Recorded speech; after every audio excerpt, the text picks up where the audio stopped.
はい、ワイパー鈴木です。ですね、現在、新宿に来ております。明日はですね、朝から、新宿でバスに乗って、静岡に向かいたいと思います。今回はですね、Vlog、富士山登山 Vlog ということで、ワイパーは全く関係ございません。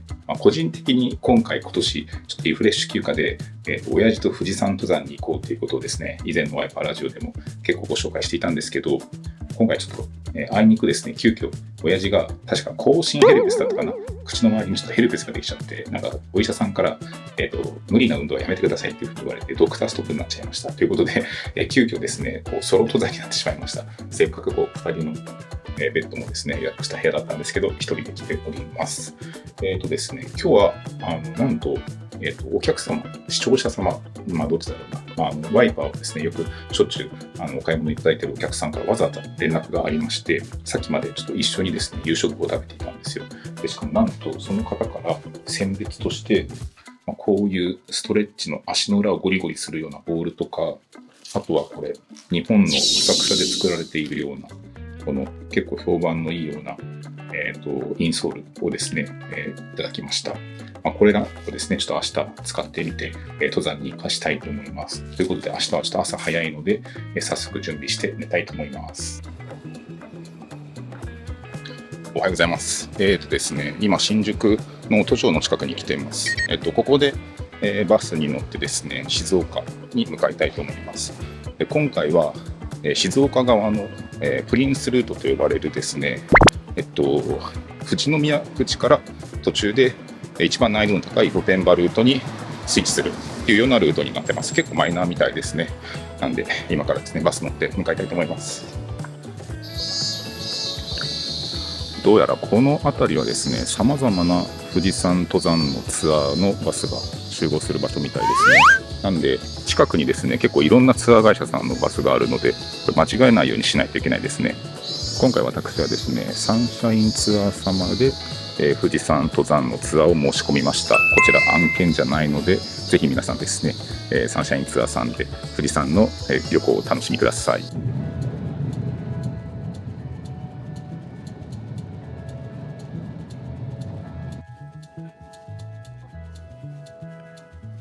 はい、現在ですね、こちら富士山の富士宮の口の5合目、標高2500メートルのところに来ています。で、こちらですね、ちょっと思った以上にちょっとガスってます。だいぶ霧がかかってますね。で、結構肌寒いです。日が出たりとか、曇ったりとかって繰り返してるんですけど、思ったよりですね、肌寒いのですでにもうジャケット着ています。これ、ワイパーインクの新作サンプルでございます。で、とりあえずですね、ちょっと高知順応ということで、ここら辺でちょっと昼食を食べながら、1時間ぐらいですね、じっくり過ごしていきたいと思います。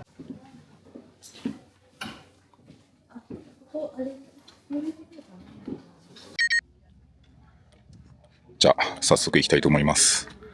ここが富士宮口の登山口、上りですね。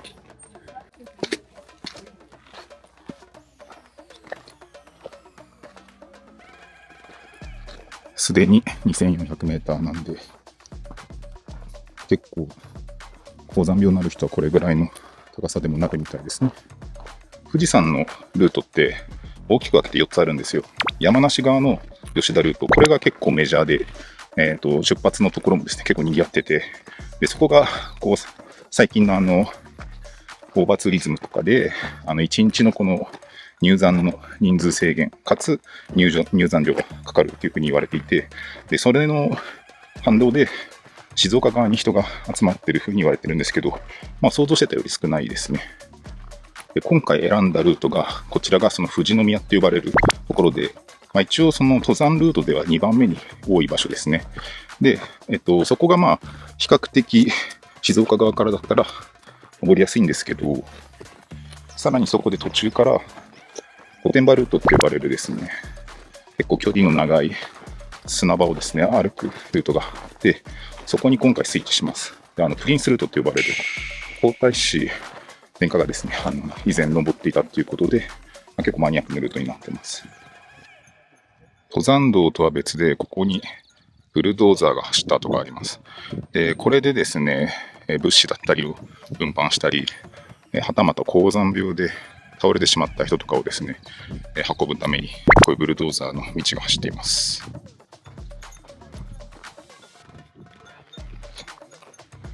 はい。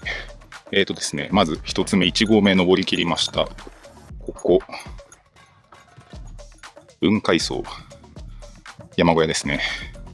正直ちょっと体力的には全然まだまだいけるんですけど、高山病が怖いので、しっかり休めるところでは休息をとってじっくりいきたいと思います。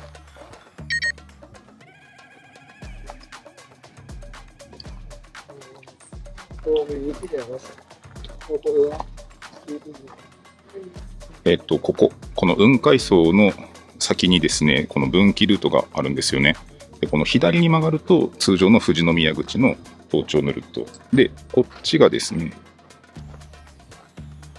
宝永山と呼ばれる通りですね。今からこのプリンスルートの分岐からですね、宝永山河口をですね、巡りたいと思います。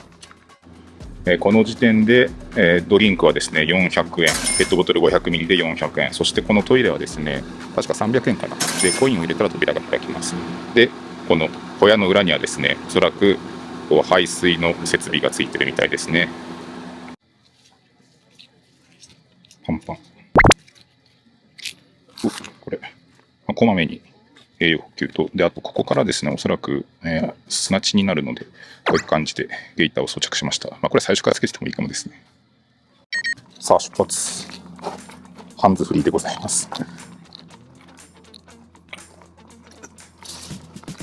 ここからその宝永山河口のお鉢巡りということで、このルートがですね、プリンスルートならではで、ここから一気に人が少なくなります。いいですね。ここから開けてくると火山灰の砂地になってくるので、先ほどですね装着したゲーターが威力を発揮してくれるでしょう。でもいい感じ、すでに開けてる。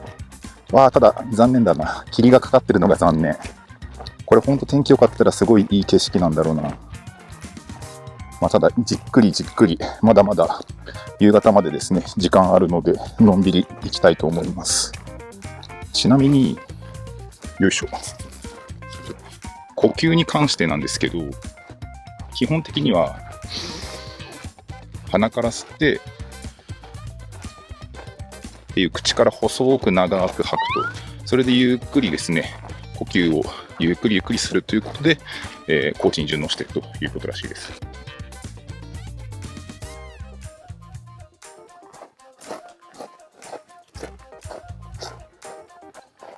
さあ、しばらくここを歩くとですね、見えてきました。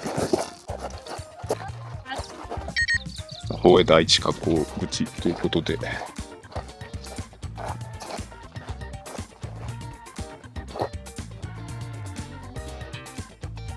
すごい。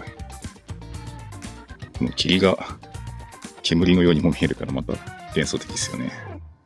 すごい斜面。ここからですね、お鉢巡りになります。これがね、ちょっとやっぱ肉眼で見ないとこの迫力はなかなかちょっと伝わりづらいかもですけど、すごいですよ、これ。かなり幻想的。霧が濃くなってきちゃった。迷うってことはないとは思いますけど、ただこの景色が晴れてたらかなり良かったんだろうな。はい。辺り一面、こんな感じですね。幸い逆に日差しが強くないので、今のところそんなにじりじり焼けるような感じもしないし、比較的涼しいですね。景色が見れないのは残念ですけど、そういった点では体力の消耗は防げるかもしれません。ではこのままですね、宝永山の方に向かっていきたいと思います。ここか、本格的に火山の道になってきた。本当に月並みな感想しか言えないんですけど、本当に景色がすごいですね。結構な斜面なんですけど、見てください。こんな感じでズルズルって足が持ってかれちゃうんですよ。これが結構ですね、プリンスルート、御殿場ルートが敬遠される理由というか、見客向きって言われる理由なんでしょうね。で、こういう感じで人が踏み固めた部分があるので、そこにこんな感じでかかとから行くと滑らずに済むので、ロスが少なくできるという感じです。ただなかなかこれやはりきついですね。体力的には結構自信あるんですけど、これが長時間続くと結構こたえそうです。頑張ります。ちょっとしばらく上りに集中したいと思います。結構登ってきましたよ。はい。で、こっちまだまだ続くんですが、先に団体さんがいますね。ちょっとここら辺は多分人が多いと詰まりそうなので、ゆっくりじんわり登っていきたいと思います。かなり汗だくです。今んとこちょっと上着はですね、まだまだ使いそうにないですね。本当にバス降りた瞬間ちょっと肌寒くてまだ羽織っていたんですけど、今のところはメリノールの T シャツで十分ですね。こんな感じで水分もですね、まだまだしっかりあるので、今のところは順調です。さあ、霧がだいぶ濃くなってきたけど、今からですね、こちら、宝永山馬の背、こっちですね、この先全く見えないんですけど、行ってみたいと思います。ここまで行けば、宝永山の山頂、もうすぐです。この辺は結構地面がしっかり硬くて、だいぶ登りやすいですね。で、多分この馬の背っていう名前の通り、この馬のたてがみの部分なのかな、そういうような感じで、この細く長く続く道なんですけど、霧のせいで全然360度視界が全く見えません。はい。でしかもちょっと小雨ぱらついてきたんで、はい、来ています。いやー、でも楽しいですね。なんか冒険してる感はすごいあります。で、これしばらく30分40分ぐらいかな行くと思うので、このまま登っていきたいと思います。ルートは合ってるんですけど、マジで人がいない。でもしかもちょうどよかった。霧が晴れてきた。先ほど前にいた集団もこっちに向かってるみたいですね。多分同じ登山道なのかな。はい。非常にですね、孤独感満点なんですけど、これはある意味ちょっと非日常感はかなり味わえてると思います。先ほどと打って変わって一気にこの火山というか赤い土が増えてきたんですけど、さらにこの砂の粒子が細かいので、だいぶこの足を取られてしまいます。しかもちょうどさっき雨が本格的に降ってきたんで、急遽エクワックスとゴアテックスのパッド出しましたけど、暑い。上りで結構な斜面でかつカッパを着てると相当暑いですね。ただまた少し晴れてきたみたいなんで、本当に山の天気は変わりやすい。プリンスルートをずっとまっすぐ進んでると、最終的に、御殿場ルートに合流します。で、御殿場ルート、今、ちょうど頂上めがけて登っているんですけど、なかなかですね、このずっと砂利道っていうところでタフな道になっています。こんな感じでつづら折りをずっと登っていますね。で、今日の目的地は 7.5 合目にある山小屋、砂走り館だったかな、須走り館に宿泊を予定しています。現在もう3時過ぎちゃってるんで、なんとか5時ぐらいまでには着きたいですね。日が暮れる前に終わりたいと思います。晴れたと思ったらもう数メートル先も見えない感じになってますね。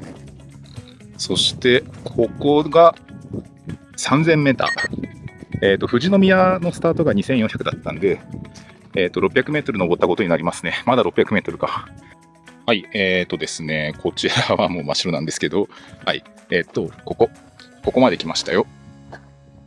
現在ですね、ここ分岐なんですけど、富士山の山頂に行くにはこっち。なので、私は今からこっちに向かいます。で、この左に行くと、新御殿場、新5合目っていうところになるんですけど、この大砂走りってあるんですよね。帰りはここを下ります。実はですね、これツアーには申し込んだものの、ぶっちゃけ言うとですね、行きと帰りの、バスの集合場所だけが指定されているだけで、それ以外はあとはもうご自由に好きに行ってくださいというような感じなので、今回帰りのバスはですね、こっちのルート、その先ほどの、大砂走りかこっちね、に行くので、なんでこれはですね、結構帰りは一気にズザーって砂をですね、駆け下りるような感じなんで、それはそれで結構楽しみですね。ということで、じゃあ早速、日の出館がですね、見えますので、行ってみたいと思います。なんか、様子がおかしいな。これ日の出館営業してんのかな？バイオハザードの廃墟みたいな感じになってますけど。7合目。はい。トイレもない。なんだ、ちょっとこう休憩しようかなって思ったのに。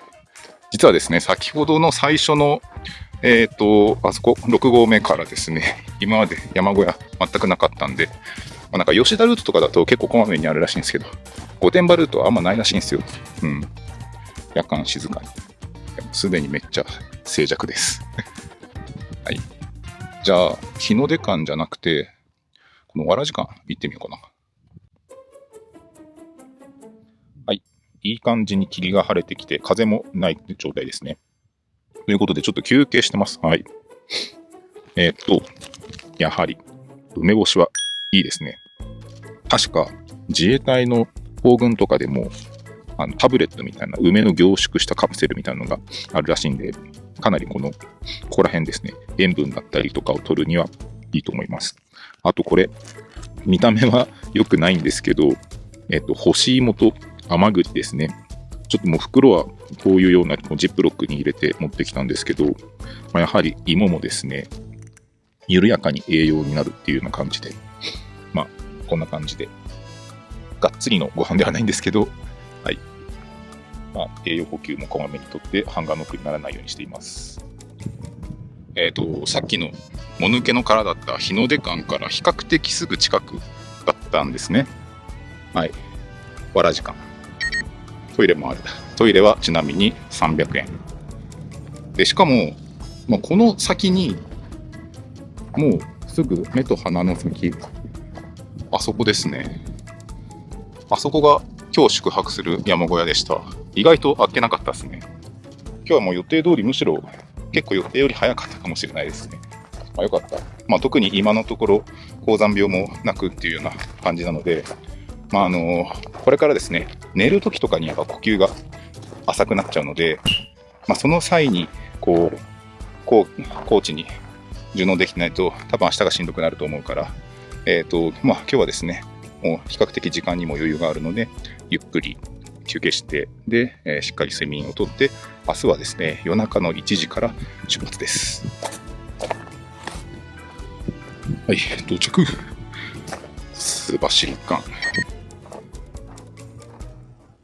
ここで標高が3090メートル、7号5尺、7.5 合目ですね。限界はこんな感じ。結構霧が出たり晴れたりとかですね、あんまり安定しないな。人もたくさん。今日はですね、ここに宿泊になります。はい、今日の宿泊場所ですね。ちょっと暗いので、こんな感じでライトつけてやってますが、まずこれで体を拭いて、洗顔もしてですね。で、お風呂はさすがにやはりないので、ここでメリノールが役立つ。この靴下とかですね、かなり快適でした。なので、今からですね、食事をとって、夜8時半には就寝ですね。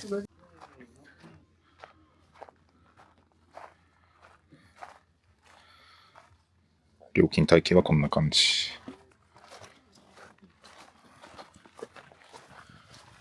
とりあえずですね、全部荷物をまとめて、寝床も確保しました。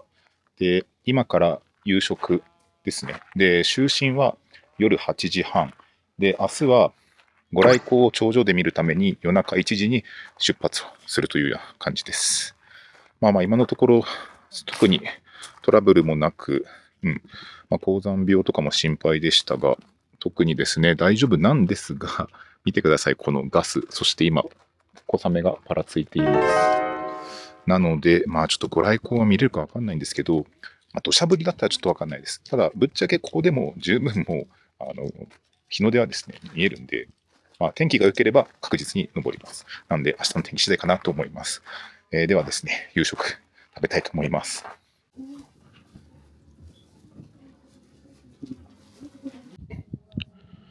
おはようございます。現在ですね、1時3分、深夜ですね。気温はですね、11度となっております。ここから頂上まではだいたい160分ぐらい、2時間半、ゆっくり見ても3時間とかっていうぐらいですかね。今現在で1時過ぎなんで、4時ぐらいまでに着いて少し待機して見れればって感じですね。で、あとは、一応ちょっと呼吸に関しても意識してはいったんですけど、やっぱ寝てるとどうしてもそういう風にゆっくりとした鼻呼吸、口呼吸っていうのができなくなるので、朝起きた時若干頭痛かったんですけど、今ゆっくり深呼吸して呼吸整えたらですね、だいぶ良くなってきました。今のところ快調です。これが限界、三日月です。ただ月もしっかりクリアに見えるし、下の方はですね、これ映るかな、街中の結構夜景が見えるんですよ。ということは、すなわち雲が少ない。ということは、ご来光も見えるというような感じかな。見えるかな。人の列が赤木になって山肌をですね、通っていますね。ちょっと頭が痛くなってきた。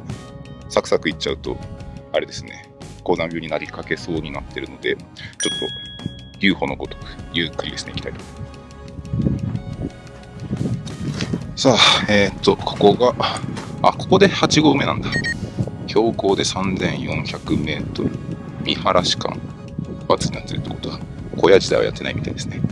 富士山山頂まであと 1.2 キロ、90分ですね。頑張ります。こういうスティック型のライトを持ってきて、役立ってます。で、正直なところを言うと、例えば息がぜいぜい上がるとか、この足がパンパンで痛いみたいなのは正直ありません。ただ、この富士山ってそういうので簡単に勘違いされがちではあるんですけど、これ本当に天気次第だなと思います。正直今日はですね、かなり天候には恵まれてる方だと思うので、風も冷たくないし、気温もそこまで下がってない。で、しかも、ドライなコンディションということで、これはかなりついてます。なんで、毎回このコンディションかっていうことは限らないので、準備に越したことはないとは思いますので、皆さんもですね、くれぐれも準備を怠ったりとか、なめてかからないようにした方がいいと思います。順調に登っているんですが、結構ガレ場が増えてきて、斜面もだいぶ険しくなってきてますね。よし、もう少し。あとこれはちょっと学びましたね。これ視界がはっきり足元が見えるだけで難易度がだいぶ楽だ。ルートをちゃんと選べるので、そういった意味でヘッドライト照らすのはいいんですけど、足元を照らしちゃうと足元下に視界が行くからですね、それだけ肺も圧迫して呼吸も取りづらくなるから、こういうような明るいライトはマジで正義ですね。はい、3700メーター来ました。あそこに鳥居が見えますね。あるかな。もうちょっとですね。いやー、ちょっと今結構多分これ高山病っぽいな。目がシパシパして、本当に全力疾走で走り終えた直後で脳に酸素がいってない感じ。頭の周りにひよこが回ってるっていうような感じなんですけど、もう頂上なんで、ここでしっかり深呼吸して呼吸整えて、あれですね、ご来光見ていきたいと思います。ちょっと風も吹いてきて気温もだいぶ下がってきたので、ダウンを着たいと思います。ちょっとこれは借り物のダウンですね。なんだかんだ今回持ってきた装備ほぼフル活用できました。で、この荷物に関してはですね、ちょっと個人チャンネルの方で装備品紹介していますので、ぜひそちらもご覧ください。いいこと聞きました。寿司神社の方がご来光自体はですね、結構遮蔽物なくて綺麗に見えるみたいですね。風が強いけど少し朝焼けが見えてきた。あと手袋はやっぱあったかめのものあるに越したことはないかもしれないです。はい。ですね、一番東側かな。全く遮蔽物のないところの端まで来ました。これはちょっときついな。ちょっと時間バタバタしたんで急いで来ましたが、こんな感じです。じゃん。これちょっとカメラだとあんまり朝焼けのこの赤い感じが見えてないですけど、見てください、この雲海ですよ。はい。そしてまだ月も出ているということで、これ楽しみだな。あと30分ぐらいかな。もうちょっと待ってみたいと思います。いや、これで、今回のですね、Vlog の目的達成ということで、はい。ちょっとまだ日の出出てませんけど、行きたいと思います。なんか声がガラガラやな。いよいよです。登ってます。めっちゃ眩しい。いいね。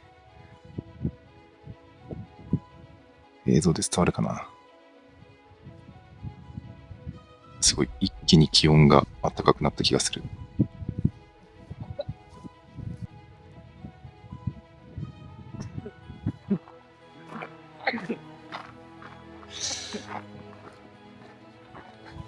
さあ、これちょっと逆光で見えませんけど、ご来光をバックにですね、ちょっと今から剣ヶ峰の方に移動したいと思います。いやーでもすごい、まさにちょっと完璧な感じで見れたんで、感動です。ありがとうございます。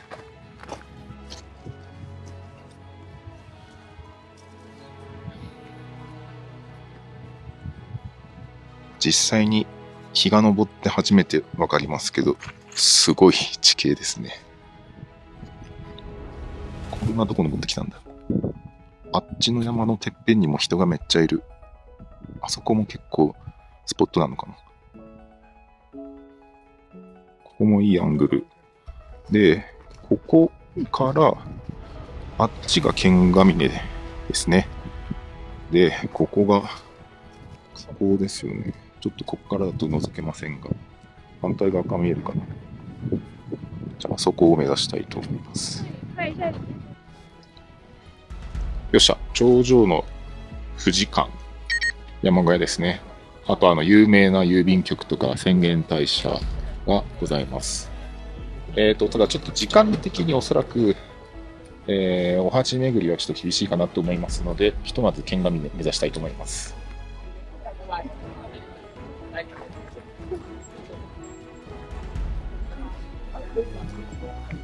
天気がいいのでちょうどいいですね。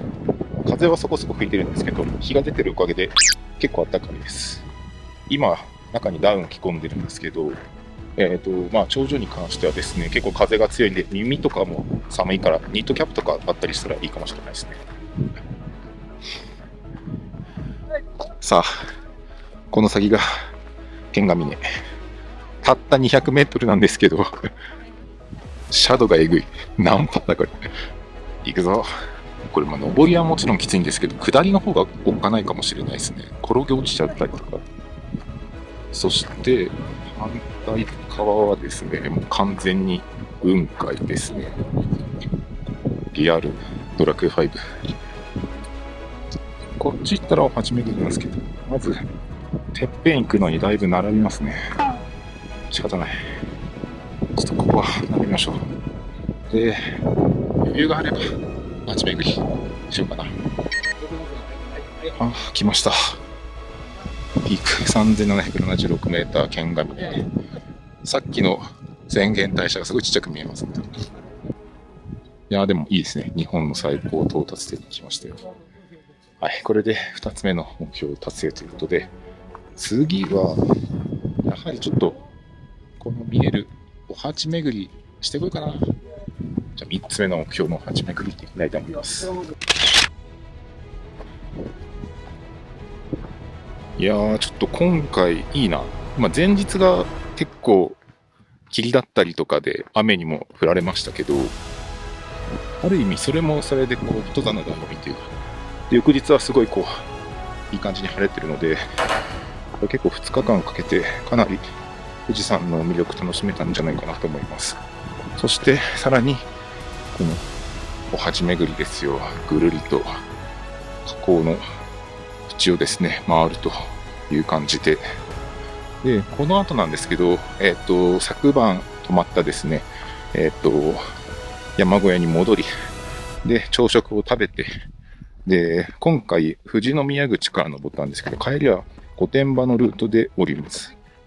なので、一番最後のアトラクションとして、一気にこの砂を2、3メーターずつ駆け下りる大砂走りがあるので、それで富士山大満喫コンプリートだと思います。山頂付近めっちゃ手が乾燥するんですよ。もう手カッサカサで。で、多分声もこうかすれてるのって多分その乾燥のせいなのかなと思って。よくよく考えたら汗全くかいてないんですよね。今実際10何度なんですけど、中にダウン着てる割には、多分暑がりの自分だったらいつも汗だくなっちゃうぐらいなんですけど、全然大丈夫でした。だから逆にこれ怖いのが脱水症状になってるかもしれないんで、水分補給は安易に取った方がいいです。あと呼吸法ですね。ちょっとやっぱ山頂はですね、空気薄いせいか、息吸っても吸ってもやっぱきついんで、ここからちょっと徐々に下っていくので、呼吸を改めて注意したいと思います。真っ暗闇だったから分かんなかったんですけど、御殿場ルート、普通に昼間登っても面白そうですね。ガレガレの岩山っていう感じがして、なんかここら辺の標高になると、やっぱりこう普段の登山じゃ味わえないようなラフな地形の、なんか海外っぽいような地形の山になるからいいですよね。はい、到着しました。朝食です。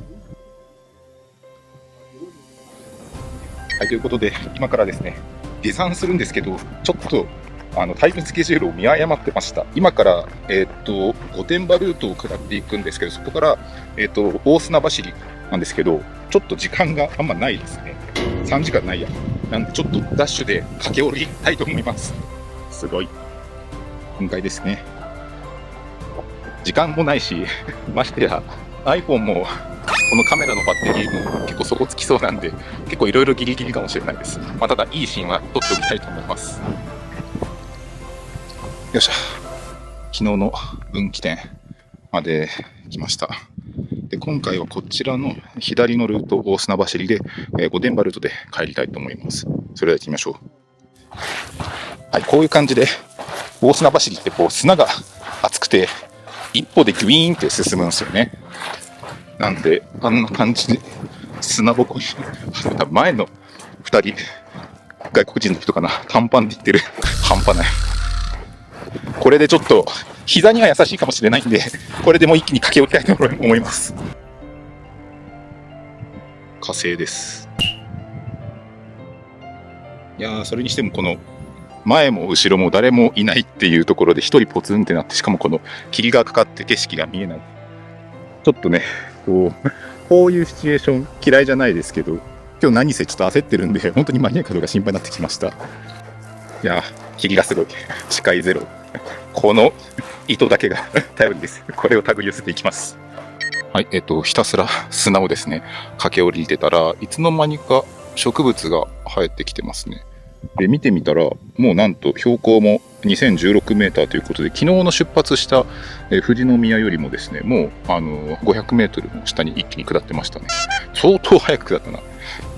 で、今回ですね、行きは富士宮スタートで、帰りは、御殿場ルートの、登り口に帰ってくるっていうような感じにしたので、御殿場はですね、こういうようなまさに砂走りのなんですけど、結構その距離も一番長いので、最初から御殿場ってしてると結構しんどかったかもしれないですね。ただこの砂走りが味わえたので非常に良かったです。御殿場と富士宮のいいとこ取りっていうところがこのプリンスルートの魅力だそうです。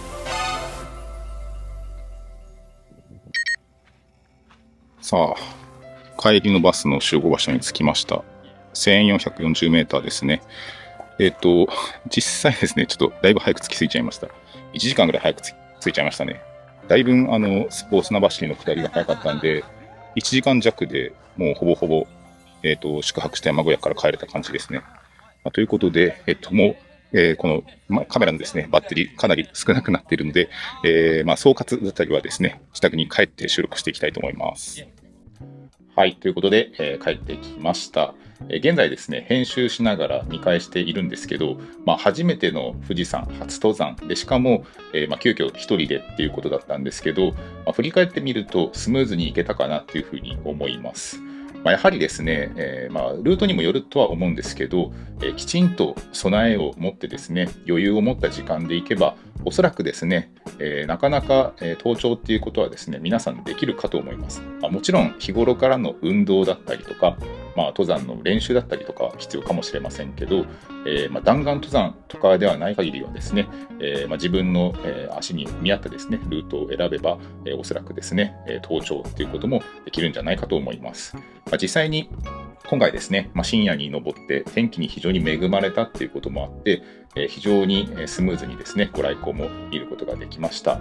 ただこれがですね、もし雨だったりとかしたら、風が強かったりとか足元が悪かったりとかするだけで、かなり難易度が上がると思うので、今回本当たまたまついていただけだと思います。なので皆さんくれぐれもですね、自分の体調であったりとか、気候によってはですね、無理な登頂ということは、避けるべきなのかなというふうに思います。今回ですね、おそらくいつも普段お送りしている動画とはちょっと趣向が違うとは思うんですけど、富士山っていうことで、この動画にたどり着いた方はですね、ぜひ当店のホームページもご覧ください。ミリタリーアイテムを中心に、登山だったりアウトドア、はたまたキャンプだったりとかにも使えるアイテムたくさん揃っていますので、ぜひですね、飽きさせないラインナップとなっていますので、サイトの方をチェックしてみてください。それではまた次回お会いしましょう。さようなら。